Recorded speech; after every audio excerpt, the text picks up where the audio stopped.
Hey guys, today I thought I would do a review and give some history and backstory on a very special rifle in my collection. Now this rifle's been in probably 3 or 4 videos of mine, maybe more than that, but I thought I'd do another video on it. This is actually somewhat a special request from one of my viewers. They wanted me to kind of touch on this rifle, and so I thought today would be a good day to do that. What you have here in front of you on camera here, this is it's a very uncommon, and it's a rare British Enfield. A lot of times people say stuff's rare and they made billions of them, but this right here is a Mark V. It's a trials rifle. Now, some people mistakenly call this a #1 Mark V, but it is not a #1. It was not designated a #1. It's just a Mark V. Mark V Enfield. And this particular rifle, like I said, it's rare. They only made approximately 20,000 of them, and they were only made from 1922 to 1924. And the way the production numbers are basically broken down is, in 1922 they made about 6,500. In 1923 they made about 2,000. And then in 1924, they made about 11,500. So the total is right around 20,000. Now, obviously, 1923, which is the middle year, they made the least amount. So they're very desirable. But, me, myself, I would want first year production. And actually, this is what I have here. I'll show you right here. Mine is, see right there? See, 1922. And then you see, it's got the V there, the Roman numeral V for 5. It's a Mark V, 1922. So mine is, first year production. First of the 3 years these were produced. These rifles were never mass produced.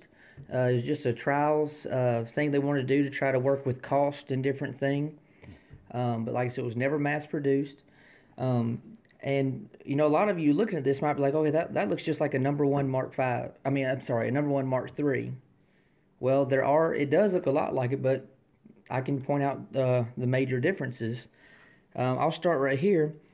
These Mark V's have an extra barrel band right here.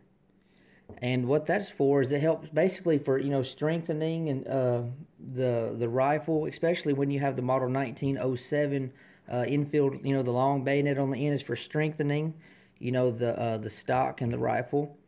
And then also you see right here, there's no sight up here.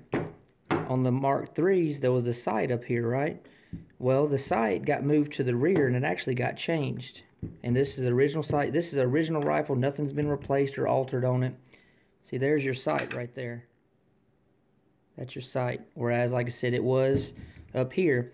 And since they moved the sight to the rear, now you have this long handguard piece instead of, there being a break in it due to the, the older type of sight.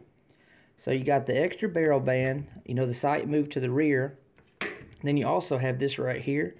This is called the magazine cutoff. Now they had the magazine cutoffs on the Mark IIIs, during World War I. But around 1915, they started kind of playing around with, the Mark III rifles, and they made some changes to them, and they became Mark III Stars. Some were produced that way. Some of the Mark IIIs actually had the star added later. But one thing they removed from, when they were kind of toying around with the Mark IIIs, is they removed the magazine cutoff. But here on this trials rifle, this Mark V, they added it back. And one way to tell this is an original magazine cutoff is it does not have a hole in it, like you'll see on some of the other ones.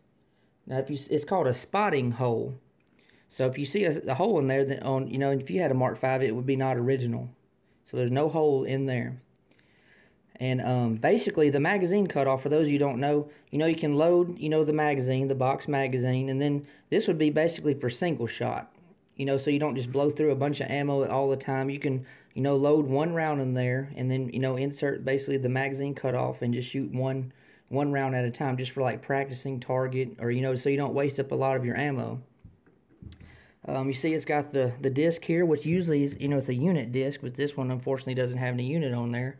Which these Mark V rifles, they weren't ever really issued other than to maybe for like training purposes. I've seen maybe British Home Guard, but these rifles were they were sent out after Dunkirk. From what I've kind of studied, they were sent out after Dunkirk because you think at Dunkirk almost 400,000 soldiers evacuated. A lot of rifles were lost in ships and boats getting sunk and left on the beach and everything else. So there was a shortage of rifles, and so they had to Britain had to use everything they could, so they even were issued these. Now, it's not known exactly where all these Mark V's were issued to. I've seen maybe in India. I've even seen Ireland. I've seen, different places. But no one really knows, the history of exactly what happened to all these. But out of 20,000, it's believed that a lot of these rifles were lost during the war, whether they were destroyed or captured or whatever. So there's no real number out there as far as how many of these are still in existence. But I got to say, in the last several years, I've had this one for over 5 years. In the last several years, between internet and YouTube videos and everything else and books, I might have seen maybe 25 or 30. And I got to tell you that almost every single one of these was sporterized, whether they cut just the stock or they cut the barrel and everything. So it's very rare to find one of these in original configuration, and I'm very lucky to have one. Nothing's ever been replaced on it, and it's all original. It's all matching. I can even show you. See, there's the serial number, 6375. And you remember in the beginning of this video, I said they made about 6,500 in 1922. So mine's close to that 6,500 mark. So more than likely, I would say this rifle was made. It could have been October, November, December of 1922. But you see, it's got 6375 right there. Right there on the bolt, 6375. Right here on the end, 6375. Even in the stock, look at this. Sorry about the thumb. 6375. Now, like I said, nothing has ever been replaced on this. It's all original. And like I said, obviously it's all matching. Now, you might see there's discoloration right here. And depending on the lighting, I know there's a glare, but, right up through here. And then there's discoloration there. That's just wear marks from, somebody's hand being here and their other hand supporting up here. But this rifle, nothing has ever been replaced. This sling came with it, which I've never known 100% if the sling, is World War I era or just after, but I'm pretty sure this is the original sling for it, original magazine. And I've told the story before. I'll go ahead and tell you. The way I came into this rifle is I had posted on Craigslist, that I was looking for a British Enfield, and a guy contacted me, sent me pictures of this, and, and we agreed to meet up. Now, we met up, and I gave $260 for this. I got it in late 2012, so it's been a little over 5 years ago, 5 years and 2-3 months or something. Now, honestly, I didn't know what I was buying. I thought I knew, and he thought he knew what he was selling. He didn't really realize what he was selling to me.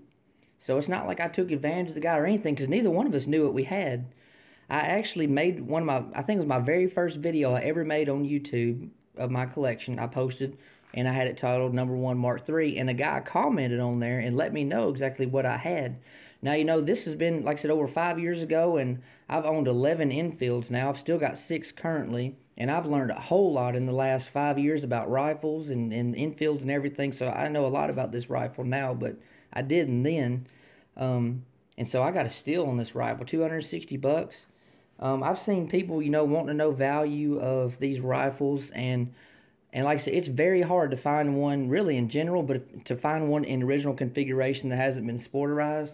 And I mean, I've seen different estimates of, $1,200, $1,500, $2,000. But, I mean, this is definitely a $1,000 rifle or more. No, I mean, it just is, because it's all original.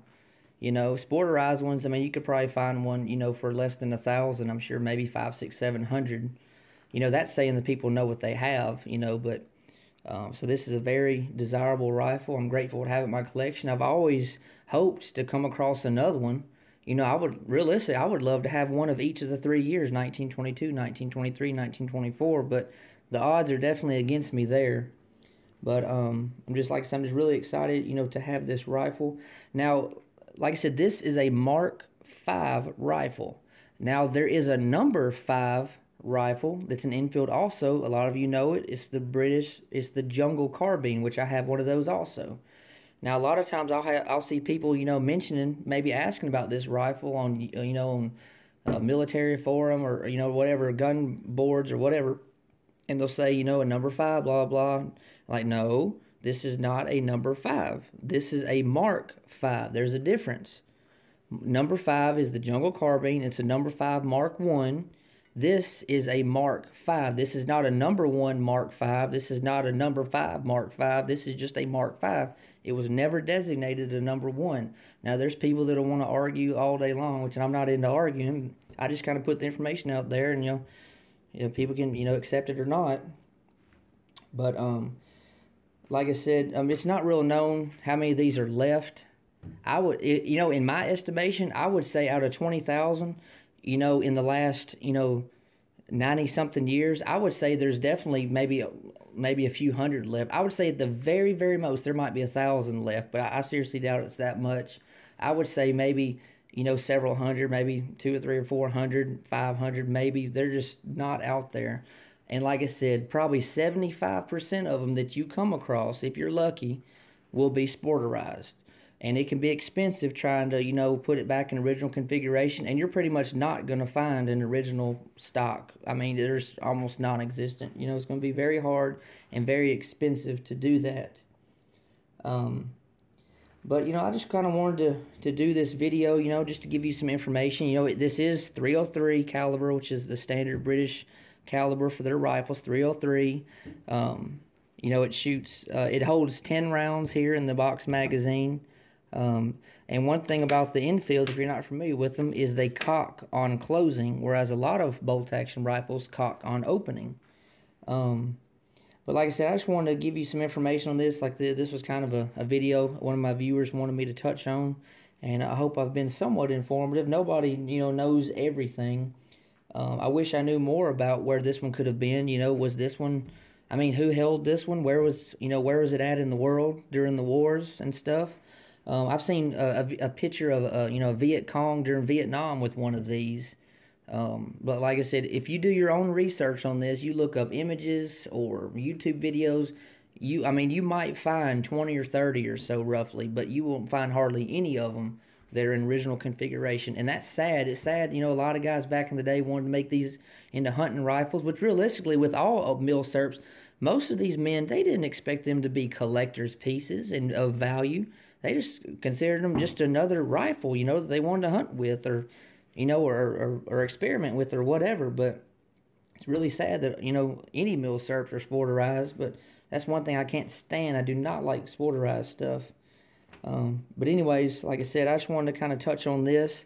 I'm very grateful to have this in my collection. Like I said, it's definitely all original. You see, it's even got wear marks on it, from, handling and everything. It's not perfect. But you can see the discoloration, from people's hands sliding around and stuff of use. Like I said, I wish it had the unit ID here, but who knows what unit it was sent to, and it could have ended up in India. There's no telling who held this rifle and what all wars it participated in. But I'm just really excited to have it. And one thing I want to say is the bore on this rifle is awesome. This rifle has not been shot a whole lot. It has not been worn out. It's got plenty of rifling left. It's really shiny and everything.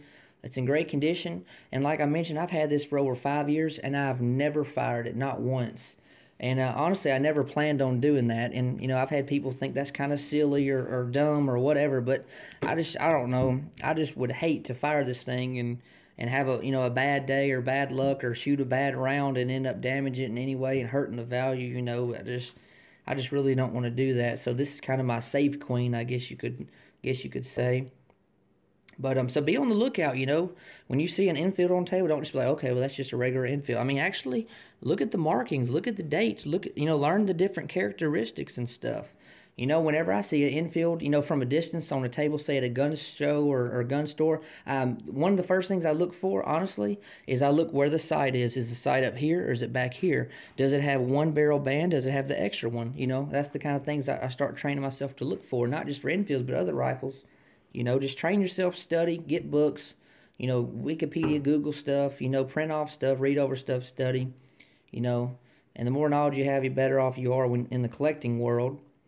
But anyways, guys, as always, thank you so much for watching. Like I said, I just want to do a little bit of a review on this and give you some history and everything. I don't know it all, not perfect, not an expert. Just want to share the knowledge, you know, and what I do know about them. But be on the lookout, you know. I mean, they're out there. They're very rare, you know. But I mean, that's not saying you can't stumble in a gun store or gun show or meet a person somewhere and buy one off the street. Who knows? But you know, see, I didn't even show this. It's got all the markings, and I mean, just a really awesome rifle to have. Really, really cool. But anyways, I plan on doing more gun reviews in the future. Hopefully you like this one. Can, you know, tell me the good things about this video and the bad and everything. And I hate that sometimes I kind of ramble on. I don't mean to. I just want to make sure I get all my points and tips across and info I can give out there. So forgive me if I ramble. But anyways, I hope you all have a great day. More videos are on the way. Thank you.